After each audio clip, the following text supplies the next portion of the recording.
Este encuentro es una iniciativa del senador nacional Antonio José Rodas y en el mismo vamos a participar de la presentación del tráiler del film El Apocalipsis de San Juan, producido y dirigido por Simón del Acre, director de Carabel Films. Además vamos a reconocer con un diploma de honor la realización de este film. Nos acompañan en el estrado Simón del Acre, que es productor y director del film, el licenciado en filosofía Pablo Marini, que es teólogo, y Pablo Davoli, asesor del senador Antonio Rodas. Queremos agradecer especialmente la presencia de autoridades y miembros de ambas cámaras, de invitados especiales, personal de prensa y del público en general. Y seguidamente nos va a brindar unas palabras de bienvenida el doctor Pablo Davoli, asesor del senador Rodas. Bueno, muy bien. Muchas gracias, Alfredo. Muy buenas tardes a todos. ¿Ahí se escucha bien?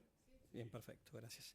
Muy buenas tardes a todos. Bueno, me cabe el honor de darles a todos ustedes una cordial bienvenida y de recibir en nuestra casa a Simón del Acre, Pablo Marini y a todo el equipo de Carabel Film que ha venido acompañándolos. Senador Rodas, y pido disculpas en representación suya, no se sentía bien, estaba con alguna pequeña dificultad de salud y ese es el motivo de su ausencia. Y yo trataré de hacer lo más dignamente, suplir su lugar de la manera más honrosa posible.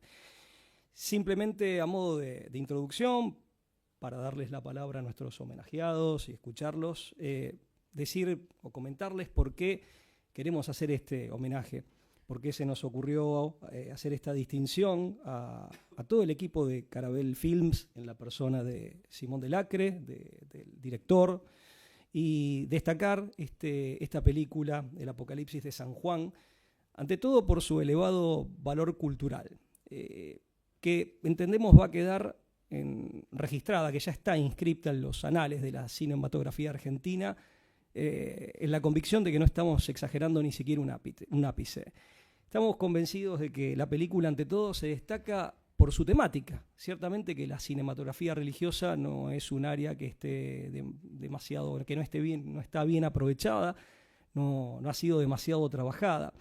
En este sentido, el film goza de una originalidad muy grande. Además, focaliza en el último de los libros de la Biblia, el libro de la Revelación o el libro del Apocalipsis, el vidente de Patmos, de San Juan, con lo cual hace foco, la película está dedicada, aborda tal vez el libro que más ha llamado la atención, que más interés ha suscitado de todo el texto bíblico.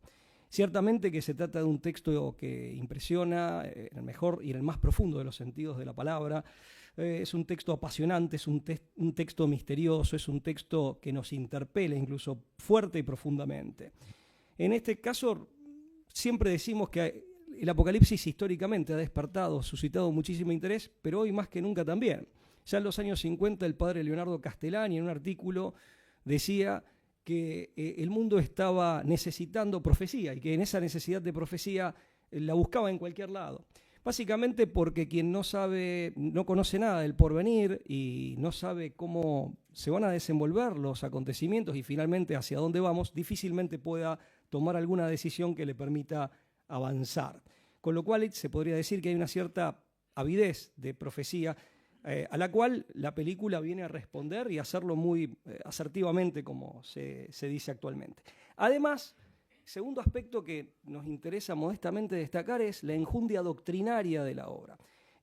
No solo por su apego al texto bíblico, un texto aparte de muy difícil interpretación, aquí el doctor nos va a ilustrar al respecto, pero ciertamente que tiene apego textual, hay fidelidad al texto del Apocalipsis, sino porque además en la película se conjugan muy hábilmente, muy dinámicamente e incluso muy didácticamente, se conjugan distintas observaciones y consideraciones breves, pero muy esclarecedoras, de distintos intérpretes, de los más reputados o de los más acreditados de la Biblia en general y del Apocalipsis en particular, combinándose algunos antiguos, en particular, por lo que yo pude detectar por lo menos, y lo que se cita San Agustín de Hipona, pero también autores modernos, como, entre otros, que se los cita expresamente, el venerable Bartolomé Holshauser, el cardenal John Newman, el cardenal Louis Billiot, el padre Silvio Rosadini, el filósofo Joseph Pieper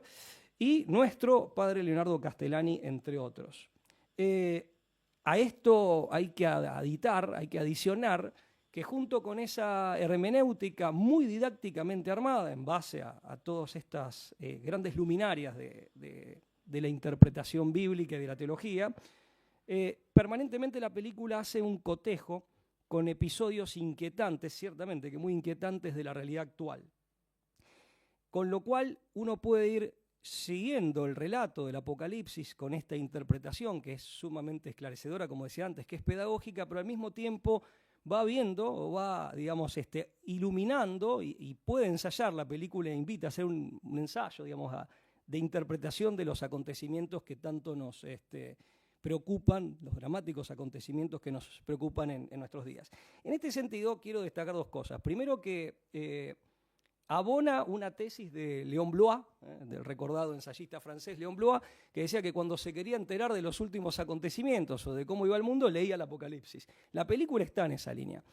Pero además, de algún modo, sirve para desmentir una vez más a Renan, ¿no? Otro francés, en este caso apóstata, digamos, un poco anterior, si bien también del siglo XIX, pero un poco anterior a Blois, porque aquellas imágenes con las que el Apocalipsis muchas veces nos impresiona y nos cautiva, en la época de Renan, y con anterioridad desde luego, parecían inverosímiles, pero hoy son perfectamente verosímiles. Ver fuego cayendo del cielo, ciudades enteras que se destruyen en cuestión de instantes, bueno, todo eso es perfectamente factible, desafortunadamente, hoy en día, y en esto también la película al respecto nos llama la atención.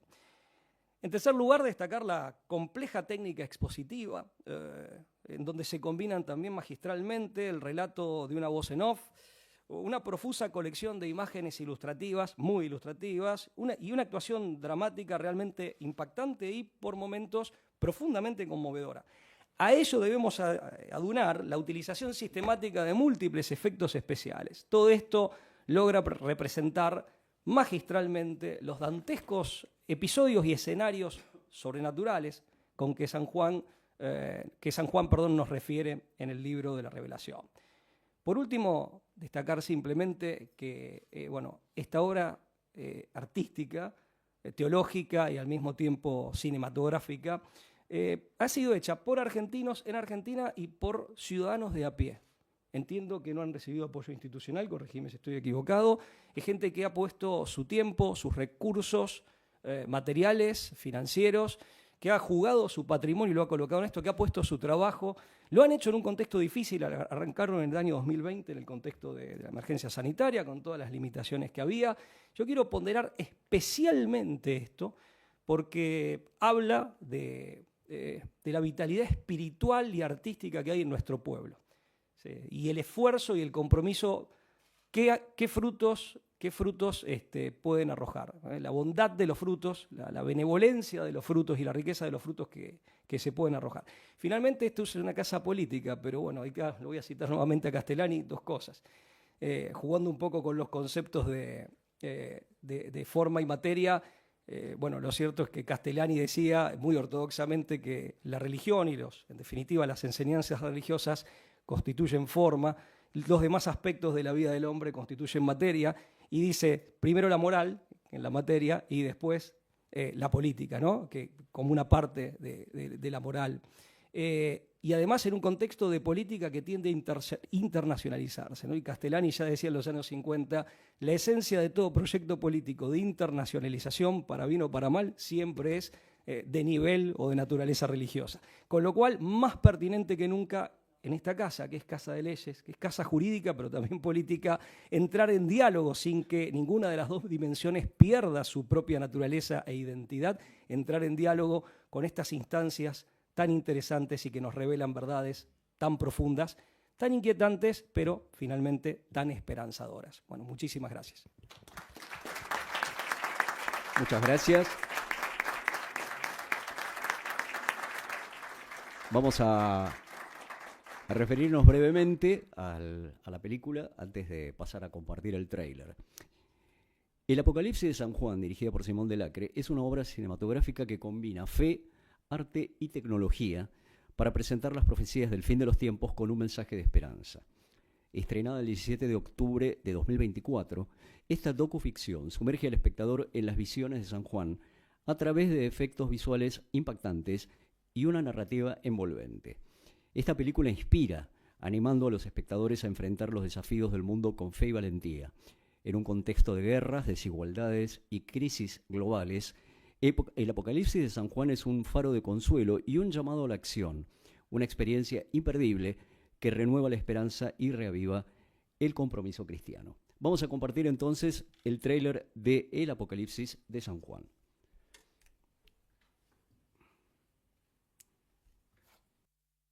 Fuego del cielo, terremotos, dolor, angustia y muerte.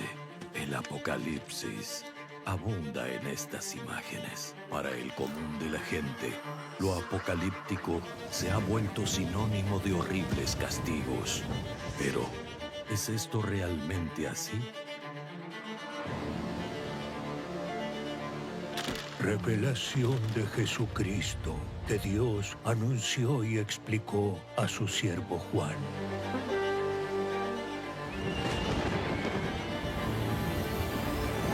Bienaventurado el que lee y los que escuchan las palabras de esta profecía, pues el momento está cerca.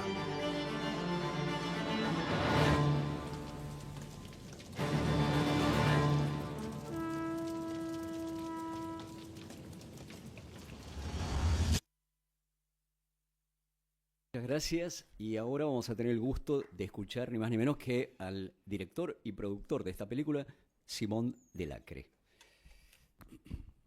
Hola, ¿me escuchan?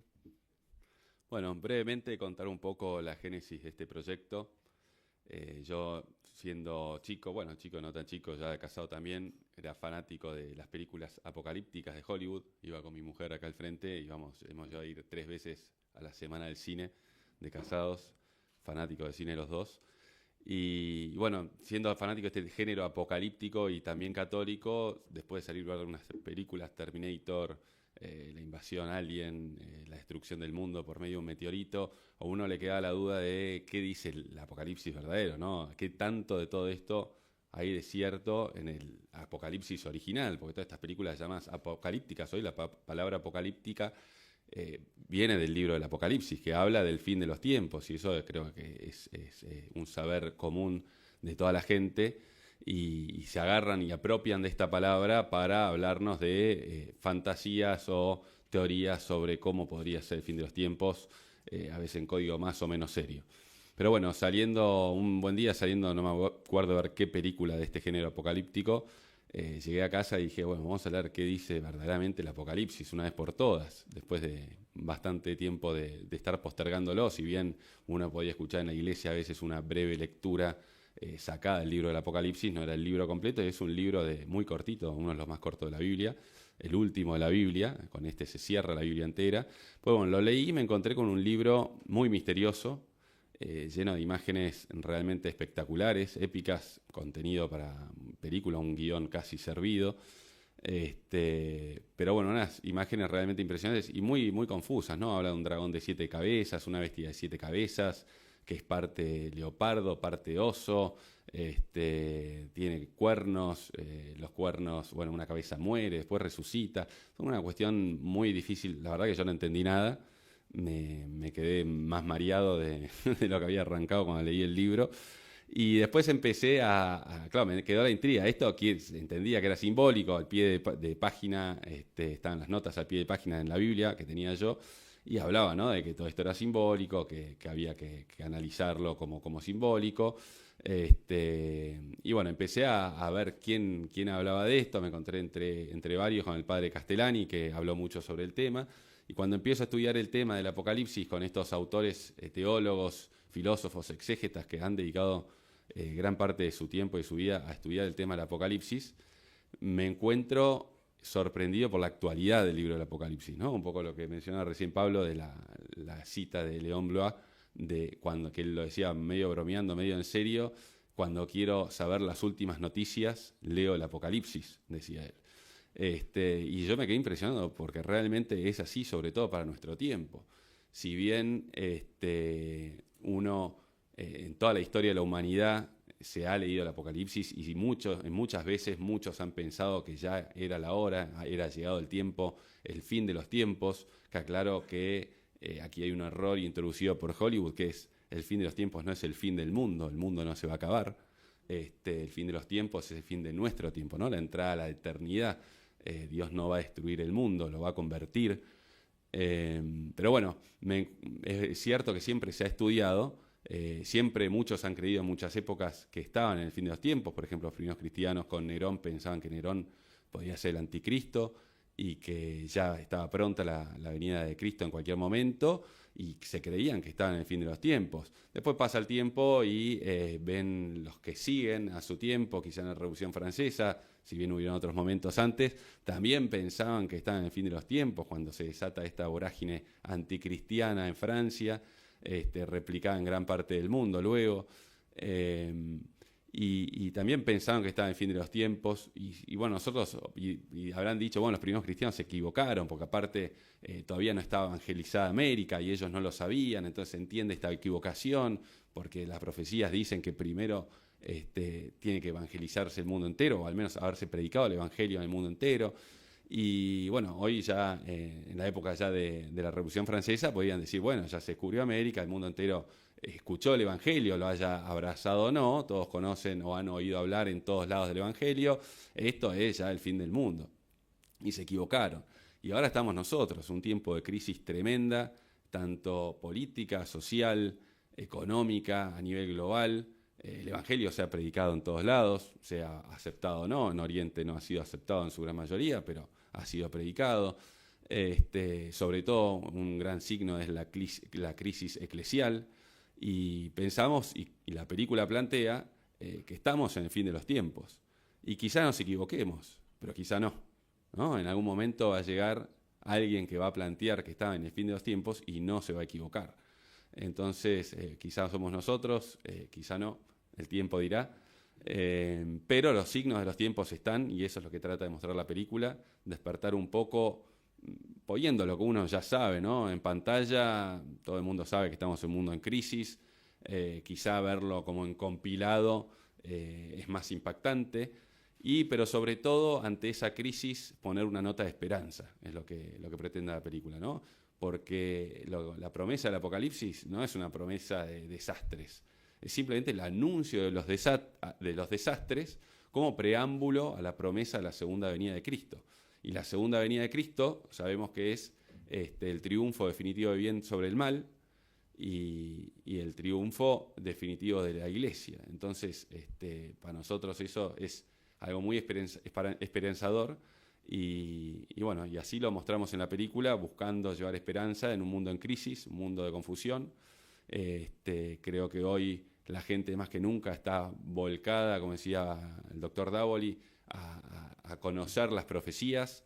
De hecho, bueno, ayer leía un artículo, perdón, no lo leí muy por arriba, pero me lo mandaron, creo que salió en La Nación, sobre la proliferación en estos tiempos de películas, salían con motivo del Eternauta, de películas de género apocalíptico, ¿no? Y como la gente, lo que más rinde en el cine económicamente son estas, porque es lo que la gente más quiere ver. Y lo quiere ver por una razón muy sencilla, que realmente, como decía el doctor Davoli, quieren saber a dónde van, o sea, dónde va el mundo, porque ven que el mundo va en picada de algún lado, no saben a dónde, pero quieren saber a dónde. Y eso es natural, y un poco esta película busca dar una respuesta a eso, con un tono de esperanza que esperamos que sea recibido de esa forma, y no como una película, como planteaba ahí el tráiler, que pretenda desesperar, ¿no? El Apocalipsis, lejos de eso, si bien en una primera mirada parece un libro de terror, es lejos de ser un libro de terror, es un libro de esperanza,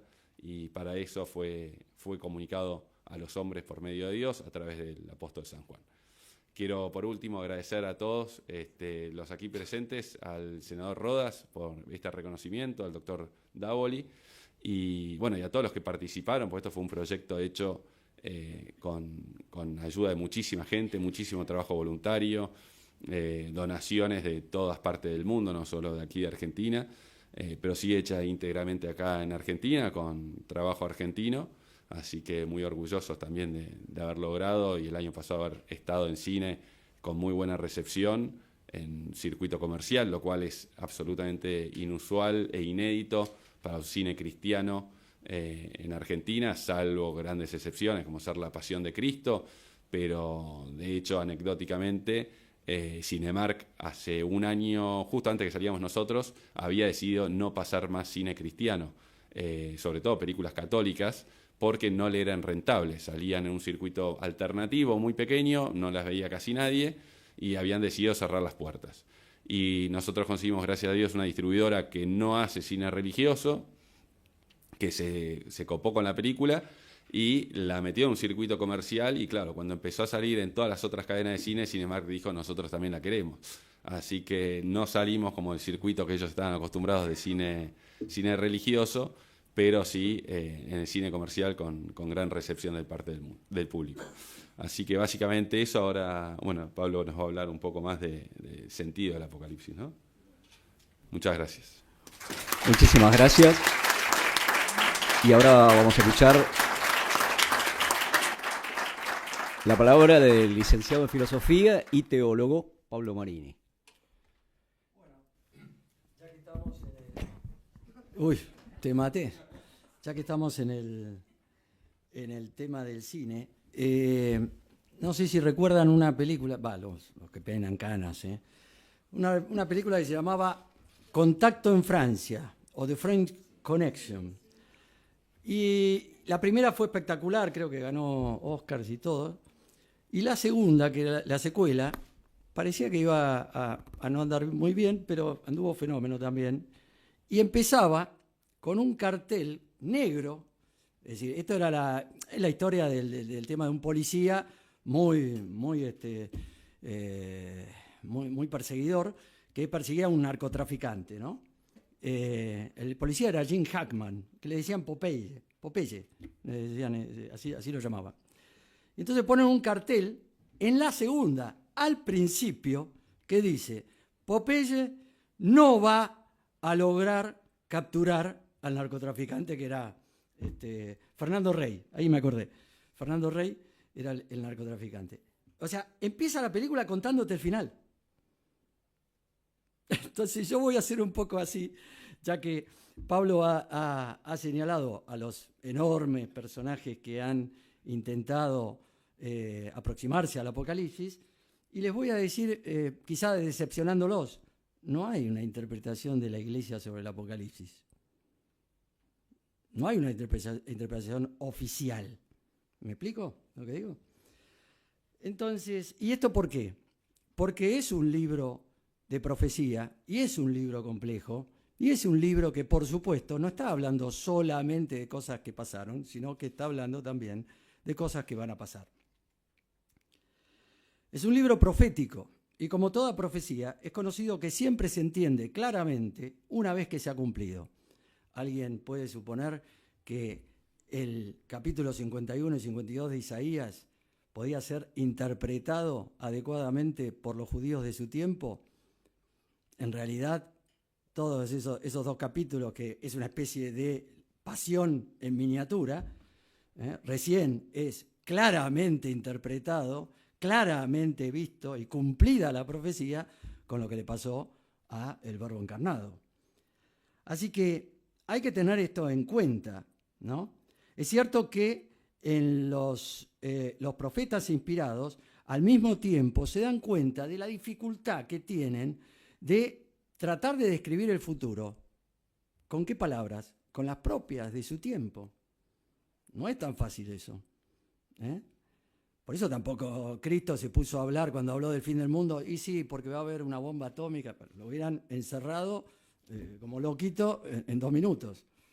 Entonces, se sabe que últimamente los estudiosos en las últimas décadas han valorizado el cuidado que muestra el apóstol Juan por consolidar la Iglesia ante las necesidades de su tiempo, cuyo estado real e histórico aparece reflejado en las páginas del Apocalipsis.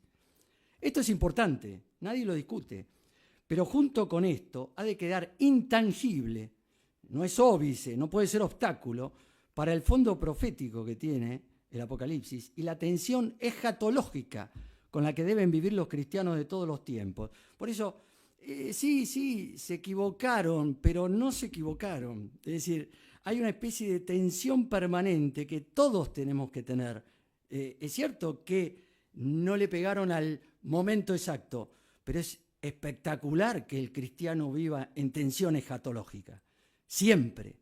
Es decir, con su propia escatología personal, porque va a morir, pero también mirando cada acontecimiento histórico que va ocurriendo. Por ejemplo, no es lo mismo para los historiadores profanos, ateos, paganos, que el Estado de Israel se haya constituido como tal en 1947-48. No es lo mismo para nosotros los católicos. ¿Se entiende? Es decir, hay una especie de clave que proviene de tener esa tensión escatológica, y entonces todos los acontecimientos mundiales, especialmente, y de gran trascendencia, son importantes. No es que simplemente es una historia lineal que continúa, y bueno, ya lo vamos a ver cómo Castellani contestaba a esto un poquito más adelante. De todos modos, el intento de los estudiosos, porque siempre se ha estudiado el Apocalipsis, ha cristalizado en distintos modos de interpretación y de abordaje. Son varios esos intentos. Yo creo que hay fácil 7, 8, 9, no sé, así importantes digo, ¿no? Pero quisiéramos resaltar 3 que el director ha preferido, no por ningún capricho, sino porque le ha parecido que garantizan de algún modo la fidelidad de su obra a la tradición y al magisterio de la Iglesia. Estos sistemas principales interpretativos son el escatológico, el de recapitulación y el histórico. Quizá el error de algunos intérpretes ha sido considerar aisladamente alguno de ellos sin recurrir al enriquecimiento mutuo que proviene de tener presente los aportes de todos ellos al mismo tiempo.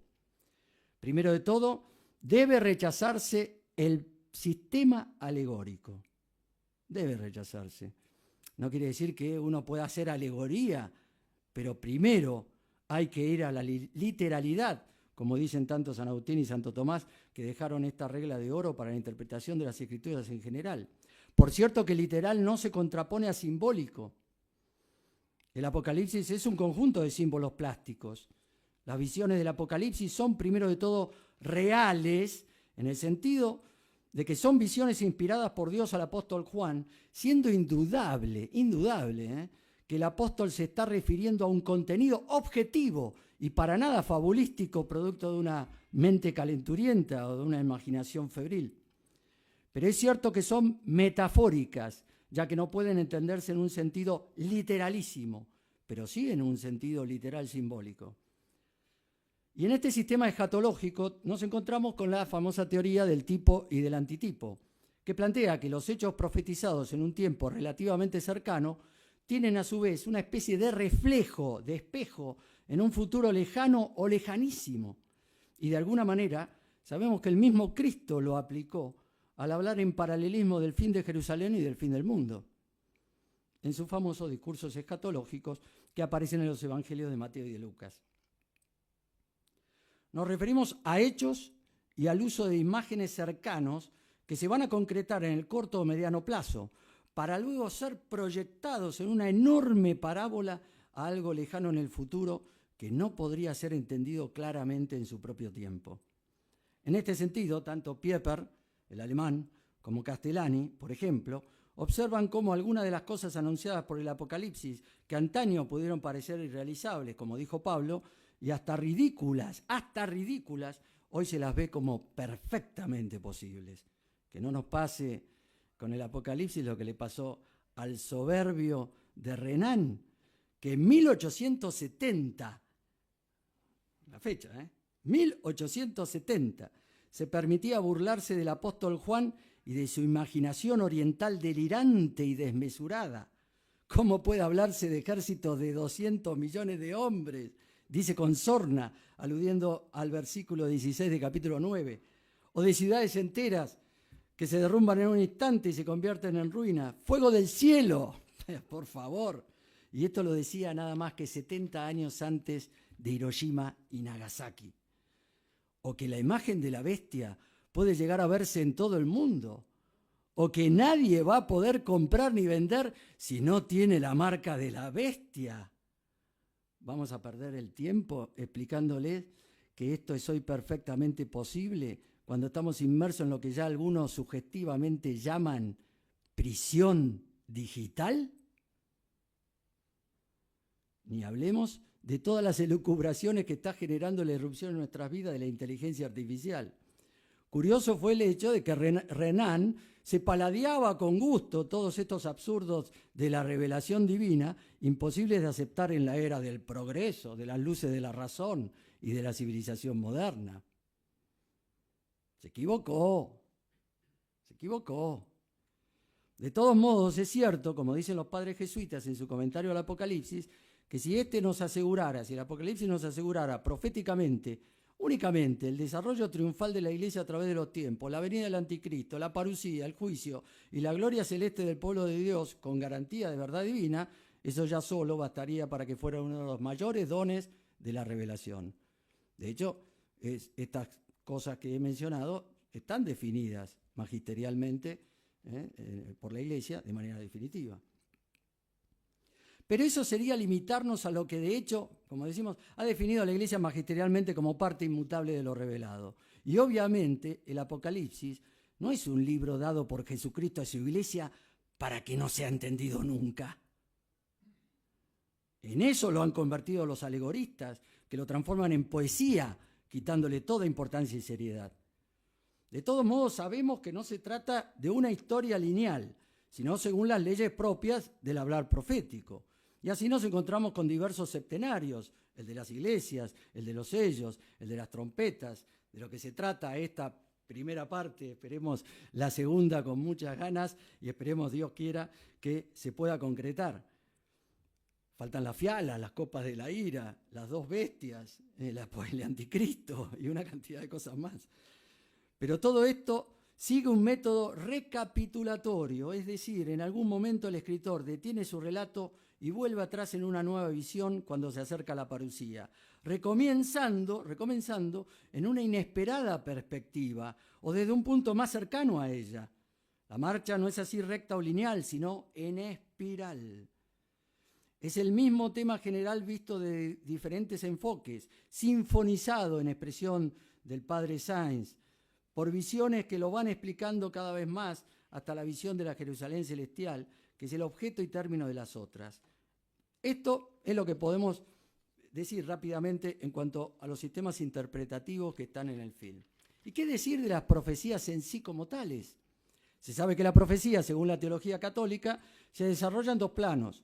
Uno es el apologético y el otro es el soteriológico. El apologético, es decir, la profecía como motivo de credibilidad. Los otros motivos, el más importante también, los milagros y profecías. El otro motivo de sí, ya está. En este sentido, la profecía es el anuncio cierto de acontecimientos futuros que no pueden ser conocidos por causas naturales y que por eso son signos ciertos de la revelación, adaptados a la inteligencia de todos y probadores de la inspiración divina del profeta. El profeta tiene que mostrar que no está verseando. Y un plano soteriológico. El profeta ayuda a la ceguera de la voluntad y del pensamiento, aclara la voluntad de Dios como exigencia e indicación para el presente, lo cual muestra el recto camino hacia el futuro. El profeta, en este sentido soteriológico, salvífico, advierte y al mismo tiempo consuela. El Antiguo Testamento nos muestra muchas veces que los profetas no fueron escuchados. No solo no fueron escuchados, sino que incluso algunos fueron asesinados. Así que, Simón, cuídate. Precisamente porque los dichos proféticos nos reclaman un cambio de actitud, de vida, de manera de ver las cosas. El profeta, en definitiva, molesta. Y algo de esto ha pasado frecuentemente con el Apocalipsis y por consiguiente con aquellos que lo difunden, como pasa con el director de este docudrama. Por eso algunas de las críticas que han aparecido más tienen que ver con esa actitud de cerrazón frente al género apocalíptico, profético, que con argumentos presuntamente sólidos de crítica cinematográfica. Esas críticas nos dicen más acerca del que critica que de la película. Dijimos que el profeta molesta, el Apocalipsis molesta. Por eso, lo que ha hecho Simón también ha molestado. Y podemos aplicar aquí lo de ladran Sancho, señal que cabalgamos, frase que, por cierto, no está en ninguna página del Don Quijote de la Mancha. Pero ¿a quién ha molestado este modesto, pero al mismo tiempo sorprendente y enjundioso film? Sorprendente incluso por algo que dijo Pablo, por algunos efectos especiales muy bien hechos. A pesar de los recursos no precisamente hollywoodenses con que se ha contado, la esforzada difusión que ha tenido esta película, a pesar de los obstáculos que ha encontrado su distribución, ha llamado la atención. Porque el tema llama la atención. Porque trata ni más ni menos del sentido total de la historia humana. El Apocalipsis nos recuerda que este mundo terminará. Pero dicho final se verá precedido por una gran tribulación y una gran apostasía, y la aparición de un tremendo tirano, el anticristo, como jamás ha visto el mundo, como jamás ha visto el mundo. Tras lo cual sucederá el advenimiento de Cristo por segunda vez y de su reino que no ha de tener fin. O sea, el mundo no va a terminar porque llegará un global killer, es decir, un asteroide gigantesco que chocará contra la Tierra, del cual podría eventualmente salvarnos Bruce Willis, apretando algún botón en algún estudio de Hollywood. O por la transformación, después de 5.000 millones de años, de la estrella mediana amarilla, que es nuestro Sol, en una gigante roja que engullirá a todos los planetas internos del sistema solar, o por la muerte térmica del universo. Es cierto que no sabemos cuándo exactamente terminará, pero sí sabemos que habrá señales anticipatorias. Cristo mismo lo predijo, y que lo hará cuando Jesucristo aparezca por segunda vez y venga a juzgar a vivos y muertos. Un dogma bastante olvidado y nada meditado, como dice el padre, el inolvidable Castellani. El mundo no continuará desenvolviéndose indefinidamente, ni acabará por azar o por un choque con una estrella mostrenca, sino por una intervención directa del Creador. El universo no es un proceso natural, como piensan los evolucionistas o naturalistas o materialistas de toda laya y pelaje, sino que es un poema gigantesco, un poema dramático del cual Dios se ha reservado la iniciación, el nudo y el desenlace, que se llaman teológicamente creación, redención y parusía. Una auténtica teología de la historia cuya iniciación ya está in nuce en los primeros versículos del Génesis, ese capítulo 3 impresionante, cuando se nos habla de un linaje de la mujer y un linaje de la serpiente. Y es posible que se llegue a un punto de la historia humana donde ya no habrá medias tintas, donde la indiferencia de miles de millones de seres humanos que hoy vivimos ante Dios y el destino eterno no podrá ya ser posible. ¿De qué lado vamos a estar? ¿Del linaje de la mujer o del lado del linaje de la serpiente? Por eso molesta el Apocalipsis, porque la enfermedad específica del mundo moderno es pensar que Cristo no vuelve más. Tras declarar que el cristianismo ha fracasado, el mundo inventa sistemas a la vez fantásticos y atroces para solucionar todos los problemas. Nuevas torres de Babel en orden a escalar el cielo. Y sabemos cómo terminó la historia de esa torre, y todos los intentos del hombre para reemplazar a Dios. Pululan los falsos profetas, aquellos de los que ya había advertido Cristo, como aparece en los evangelios. Este es el programa para salvar al mundo, la Carta de la Paz, el Pacto del Progreso, la Carta de la ONU, los mandamientos de la tierra para reemplazar impíamente a los inmutables y eternos mandamientos de Dios. La Agenda 2030. Y así, encerrándose en su inmanencia, negando explícitamente la segunda venida de Cristo, lo que el mundo hace en el fondo es negar su mesianismo y su divinidad, negar la tensión escatológica, negar que Dios es el dueño con su providencia misericordiosa de toda la historia humana. Mientras que para muchos la visión del fin de Delacre ha provocado enorme alegría al reposicionar nuevamente en el radar de la gente algo tan fundamental como el sentido teológico y por lo tanto teleológico de la historia, que la historia tiene un fin, que la historia es conducida por mano firme por la providencia divina, que el Apocalipsis no es un libro de derrota, como decía Simón perfectamente, sino de esperanza y triunfo. Hay que hacer notar también la molestia que ha causado paradójicamente en algunos sectores de la Iglesia Católica.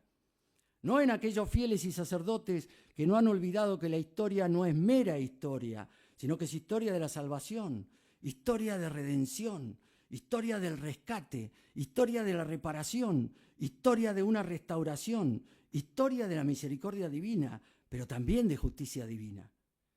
Sino en aquellos católicos, molesta, a los que podríamos caracterizar como católicos en estado de coma, indiferentes, light, suaves, católicos mistongos, como lo llamaba, les espetaba Castellani, a los que cualquier cosa que les recuerde la radicalidad sobrenatural de lo que Cristo y su Evangelio implican, los pone incómodos, los saca de su zona de confort, porque como dice el gran filósofo Federico Miura Sever, que se nos ha ido hace poquito, ciertos clérigos de la Iglesia Católica están hoy en una cantidad apreciable e incluso en altas esferas, muy cómodos con el mundo moderno.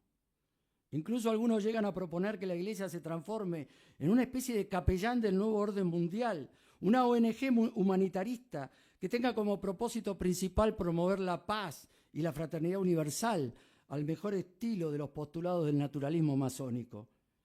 Así será seguramente el papel que representará en su momento el falso profeta, haciendo de una especie de gerente de relaciones públicas y diseñando el marketing del anticristo. Recordarles a todos estos cristianos acomodaticios el anuncio de la gran apostasía, ¿Encontrará fe sobre la tierra el Hijo del Hombre cuando vuelva? ¿No es cierto? Es una pregunta retórica. Va a haber gente creyente, pero es impresionante que la haya hecho Cristo. Recordarles, como decía, el anuncio de la gran apostasía, las profecías apocalípticas, la gran tribulación, es propiamente escupirles el asado. Recordarles las palabras de Cristo de advertencia y de estar atento a los signos, les arruina su cristianismo actual, satisfecho e indolente, que nos habla de supuestas e idílicas primaveras de la Iglesia y del mundo, cuando nos parece que la situación actual se asimila en muchos aspectos fundamentales a un crudo invierno, para seguir con la metáfora climatológica. El director nos desafía a no dejar que la apatía, el materialismo o el relativismo sigan moldeando nuestras vidas. A través de la visión de las catástrofes y los juicios, nos invita a una respuesta radical, la conversión, en un tiempo en el que muchas veces dentro de la Iglesia parecen calladas o confundidas, muchas voces, parecen calladas o confundidas. Delacre nos recuerda que la verdadera voz de la Iglesia es aquella que sigue el ejemplo de Cristo, que no se acomoda a las tendencias mundanas, sino que permanece firme en la verdad revelada. Que tu decir sea sí, sí, no, no. Todo lo que excede a esto procede del maligno, nos enseña el Hijo de Dios, como consigna el Evangelio según San Mateo. La película no solo funciona como una representación de los eventos apocalípticos, sino también como un espejo en el que los creyentes pueden encontrar tanto la advertencia como la invitación al arrepentimiento y la renovación. La obra de Delacre no es solo un recordatorio del fin de los tiempos, sino también un llamado urgente a la conversión, la perseverancia en la fe y la esperanza en la misericordia divina. La película no solo expone la gravedad de la situación, sino también ofrece una luz al final del túnel. Precisamente, es un spoiler, no sé. La Virgen María profetiza de los últimos tiempos, como se la ha denominado a partir de sus apariciones de advertencia y esperanza en el siglo XIX y durante todo el siglo XX. Ella, abogada nuestra, que intercede por nosotros, nos señala que la promesa de salvación sigue siendo accesible a aquellos que se convierten y permanecen fieles. La invitación final es clara: no mirar el Apocalipsis como un fin catastrófico y desesperanzado, sino como una oportunidad de renovación espiritual y conversión personal, sabiendo que en medio del caos Dios sigue guiando a su Iglesia a través de la historia humana hacia la victoria final. Muchas gracias.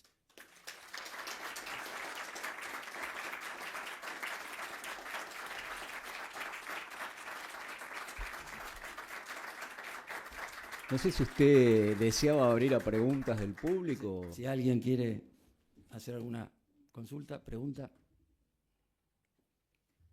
Es un tema difícil.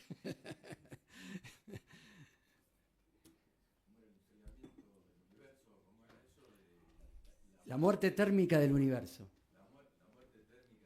Sí, por entropía, sí. Bueno, sí, eso. Son temas. Sí. No, ya sé, porque son sistemas abiertos o cerrados. Depende de qué es eso. Sería al revés, lo más probable sería que todo fuera energía. Sí, lo abrí, pero no anduvo. No, pero sí. Hola, se hola. escucha. Ahora sí. Sí, por la entropía lo entendí. Sí. Pero depende no, si es- no es así, es cíclico. Es más posible que todo sea energía y nos quedemos sin materia, pero que no va a pasar tampoco. Eso solo, nada más. Sí. Creo que De todas maneras. era un poco pintoresco de lo que todas usted decía con maneras, respecto a eso, seguramente. hay una cosa que yo siempre quiero destacar y que de alguna manera sí es impresionante los esfuerzos que hacen los astrofísicos y los astrobiólogos por tratar de desentrañar en dónde estamos desde el punto de vista del universo. Pero sabemos que ni siquiera ellos lo saben. Hay una cantidad de cosas que han descubierto que es maravilloso, porque la ciencia y la fe, recuerden que van de la mano, en armonía total, y eso en la Iglesia Católica seguro. Y resulta que nos encontramos con una cantidad de suposiciones, de especulaciones. No sé, solamente tienen que ver los documentales de divulgación científica. ¿Cuál es el modo verbal que más se usa? El potencial. Habría sido así, podría haber sido así, sería así. Es interesante eso. No quiere decir que no se hayan descubierto cosas y que, por supuesto, que no tengamos algunas certezas. Pero recuerden que es impresionante la cantidad de especulación que hay respecto a las cuestiones que tienen que ver con la astrofísica especialmente, ¿no? De todos modos, por supuesto, son teorías y hasta la teoría del Big Bang, que recuerden que es una teoría, no es que es un hecho absolutamente demostrado. Incluso hay gente muy importante dentro de la astrofísica que cuestiona el Big Bang. No son nenes de pecho, les aseguro.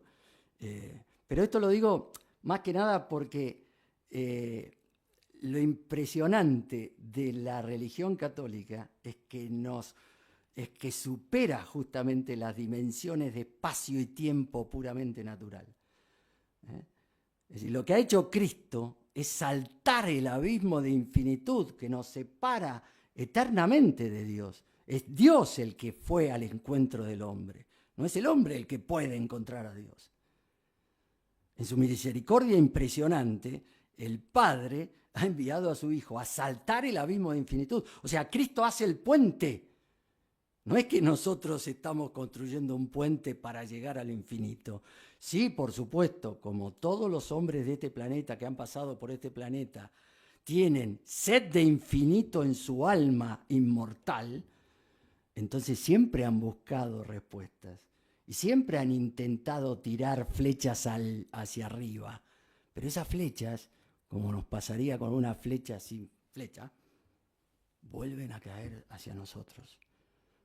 Es imposible que podamos saltar el abismo de infinitud. Eso lo hizo una sola persona que no era humana, sino que era divina. Porque recuerden que el Verbo encarnado tiene una sola persona divina en dos naturalezas. Eso es lo que a nosotros nos impresiona como católicos, porque estamos en manos de un Dios providente, amoroso, misericordioso, y no un maldito sádico que nos observa en un experimento cósmico, como dice Anthony Hopkins en esa película impresionante que se llamó Tierra de Sombras, ¿no? Donde el tipo, ante el dolor, la muerte y el sufrimiento, dice que nosotros estamos en una especie de experimento cósmico y Dios es el vivisector. Pero señor, si ese es Lewis, el tipo que escribió la Crónica de Narnia, las cartas del diablo a su sobrino, sí, pero se enojó durante un ratito con Dios. Después aparentemente recuperó el sentido del dolor cristiano. Hasta ahí nomás, porque como anglicano que era, no llegó al total sentido de lo que es el dolor y el sufrimiento en la dimensión católica. Sí.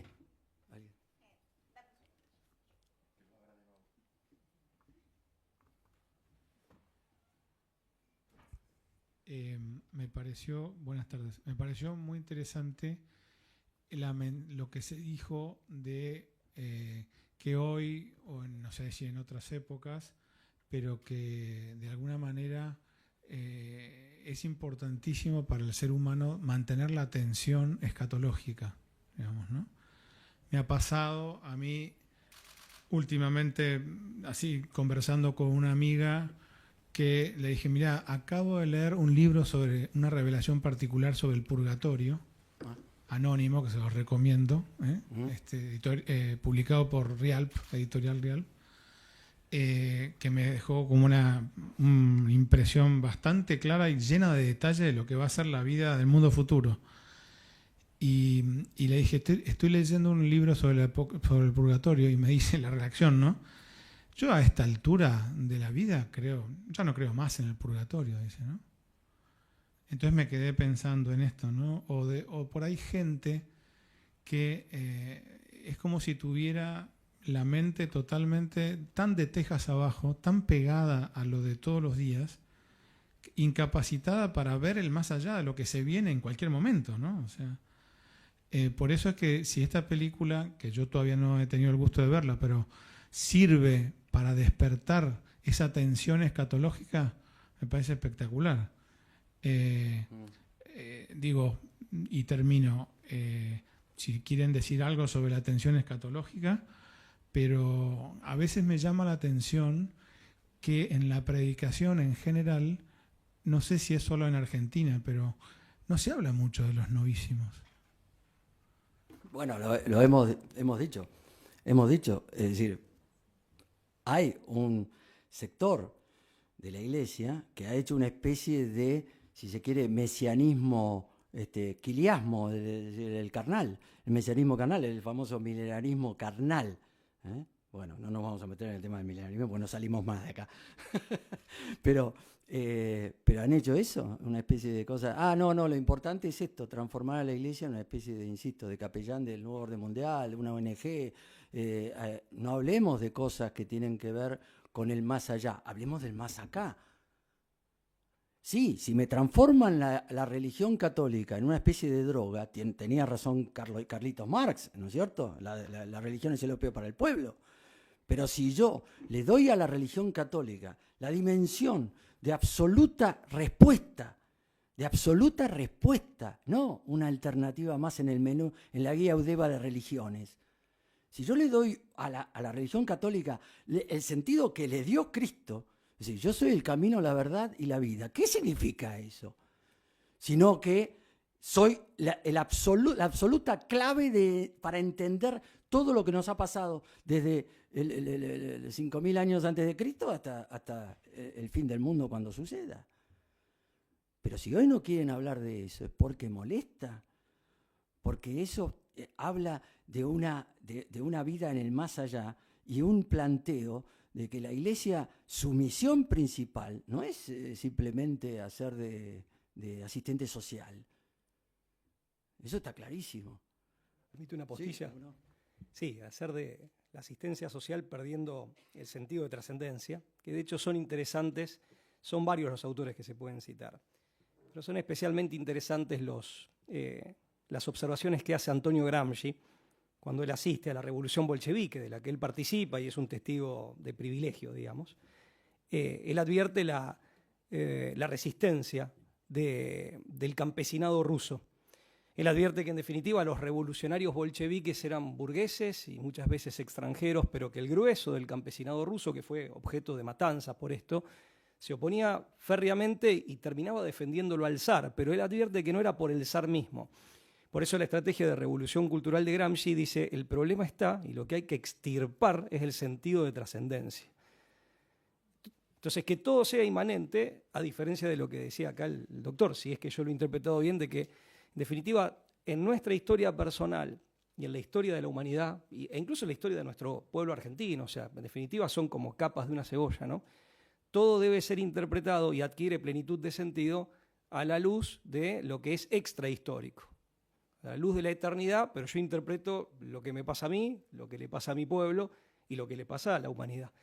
Es eso lo que Gramsci decía en su estrategia de revolución cultural, dice, ese es el principal obstáculo para que triunfara la revolución que él proponía, ¿no? Eso por un lado. Otra postilla muy brevemente.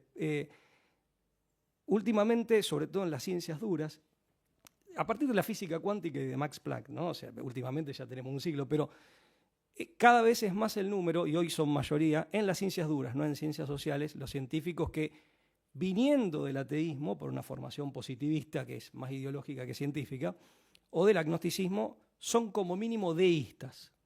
Sea la teoría del diseño inteligente en biología, todos los avances en física cuántica, bueno, desde Max Planck en adelante, que él era agnóstico, ¿no? Y dice, no tiene que haber una inteligencia suprema, superior y omnisciente y todopoderosa que esté controlando. Yo soy simplemente un abogado, pero como somos metidos los abogados, si hay un físico en la sala me corregirá, pero controlando el movimiento de los cuantos en todo el universo al mismo tiempo, ¿no? Entonces se tiene que haber eso que llaman Dios, bueno, pero desde lo científico. Eso es un fenómeno interesante que con las décadas y en nuestra época cada vez más son los científicos de ciencias duras. Ciencias sociales, ahí está más peleado el asunto, ¿no? Simplemente eso. Una cosa para que quede claro, no es que porque la Iglesia no tiene como misión principal ser un asistente social, no quiere decir que no se haya dedicado a los pobres y no se haya dedicado durante toda su historia precisamente a los más miserables, y a la cantidad de gente que ha ayudado. Es decir, hay un libro que siempre me encantaba citar, no me acuerdo del autor, pero que tenía un título muy interesante, Historia de la Caridad. Historia de la caridad. ¿Qué era? Todo lo que hizo la Iglesia a lo largo del tiempo por los pobres, por la gente minusválida, por la cantidad, por los leprosos. O sea, gente que era, obviamente. Y la educación, bueno, ni hablemos. Pero no se contrapone, pero sí hay una jerarquía en lo que se tiene que ocupar la Iglesia. Y una de las cosas es que no está hablando de los novísimos. Este tema de canonizar a la gente automáticamente, canonización express. ¿Qué es eso?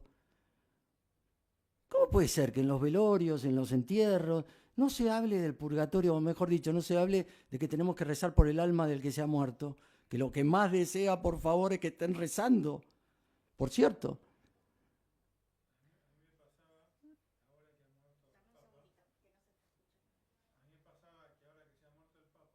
En uno de estos chats así de amigos, bueno, ya lo canonizaban, ¿no? Y yo me permití decir, muchachos, bárbaro con todo esto y ojalá que el Papa esté en el cielo, pero nadie tiene, nadie, hasta el más pintado necesita que recemos por él. Por favor, recen por el alma del Papa Francisco. Es más, en este libro, digo una cosa interesante que yo no me la había pasado. En este libro que acabo de leer, que por el hecho de estar editado por Rialp no es un panfleto, sino que es un tema que coincide totalmente con el magisterio de la Iglesia, dice, el purgatorio tiene tres partes. El gran purgatorio, el purgatorio medio y lo que se llama la antesala del cielo. En el gran purgatorio, junto con grandes libertinos, ¿no?, hay también emperadores, presidentes de la nación, sacerdotes, obispos y hasta papas. Y dice, hay santos que han sido oficialmente canonizados por la Iglesia, que sin embargo han pasado por el purgatorio. Seguramente.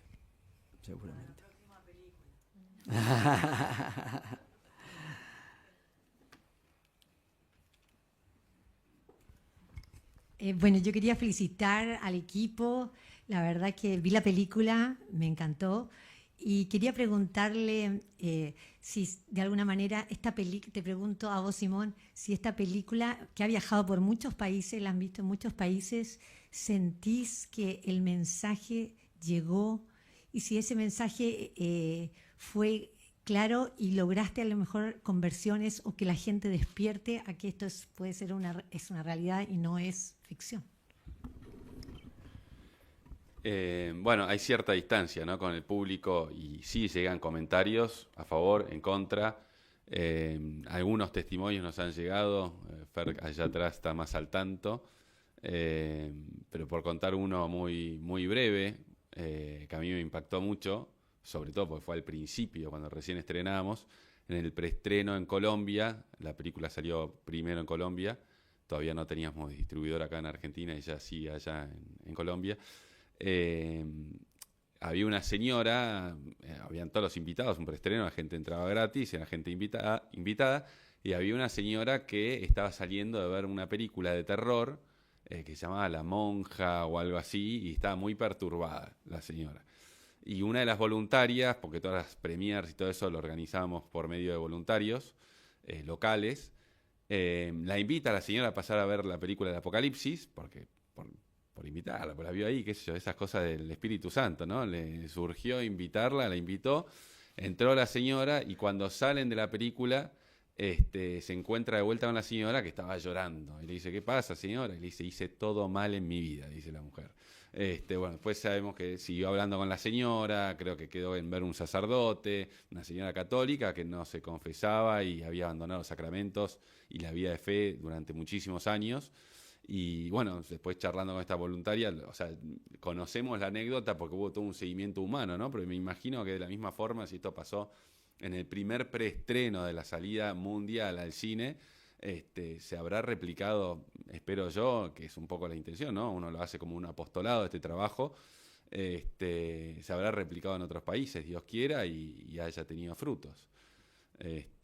Y seguramente hay más así que no nos enteramos. Sí, han llegado comentarios que a mí me ayudó mucho en la fe, etcétera, a través de las redes sociales y ese tipo de comentarios llegan bastantes. Así que bueno, esperemos que así sea y sea más el bien que el mal que hemos hecho.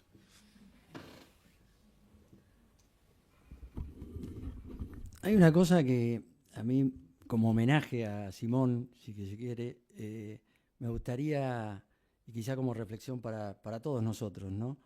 Me gustaría plantear, y es el tema de la misión, O sea, hay una frase de Newman muy interesante.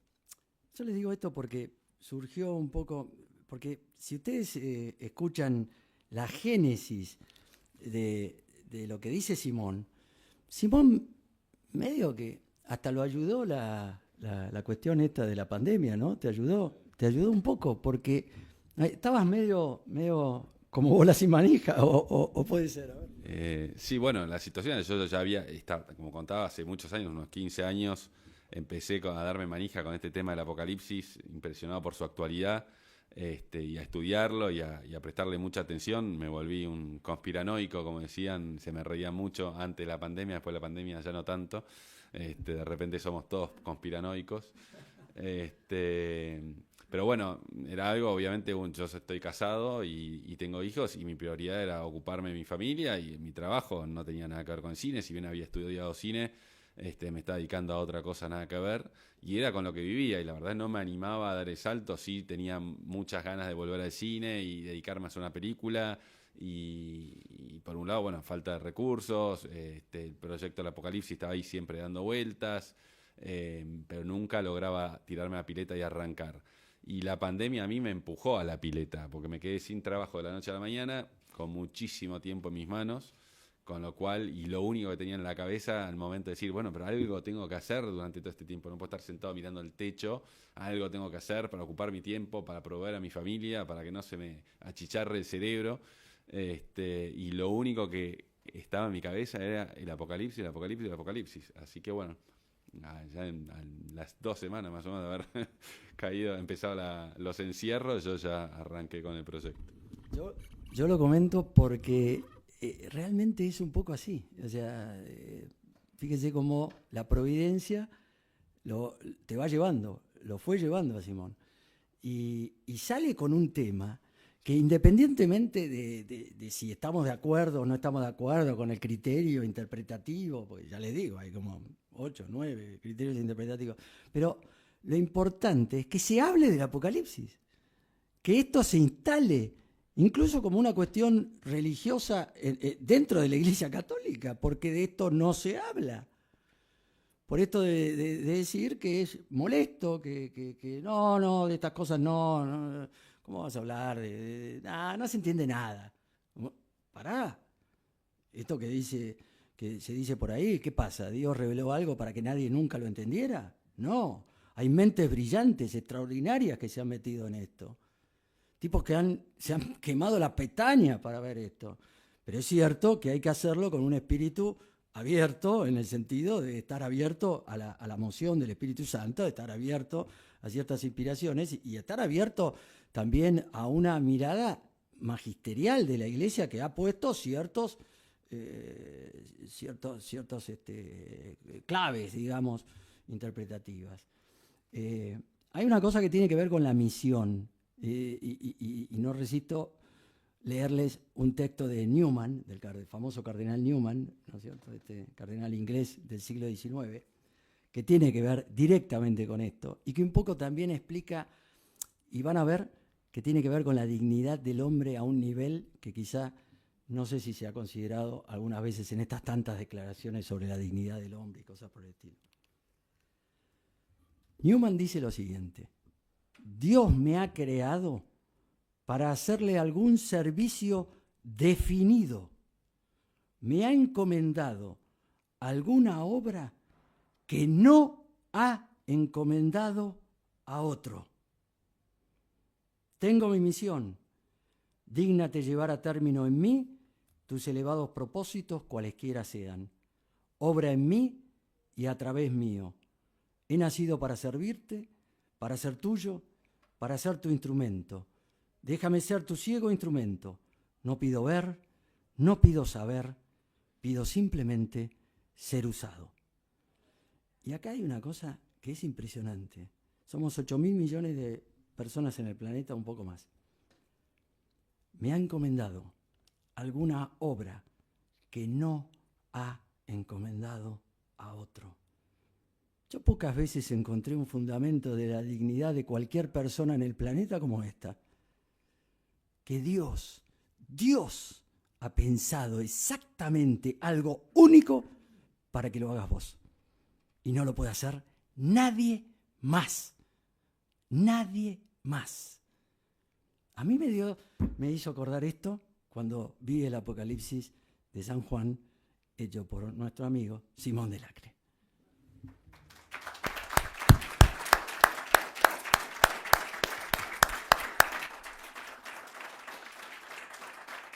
Muchas gracias. Y ahora sí, por una iniciativa del senador nacional por el Chaco, Antonio José Rodas, el Senado va a hacer entrega de diploma de honor a Simón de Lacre de Carabel Films en virtud del notable aporte cultural que representa el Apocalipsis de San Juan, destacándose su significativa contribución artística, social y religiosa. Nos va a ayudar Agustina Tardier, que es la jefa de asesores del senador, y le va a hacer entrega a Simón de Lacre.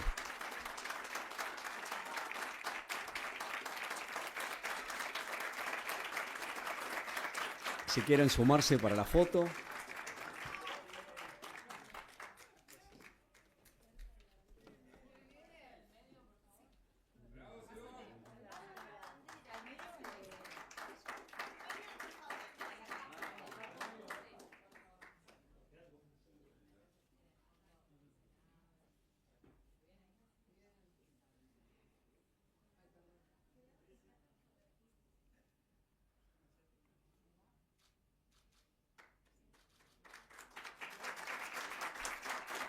Muchas gracias.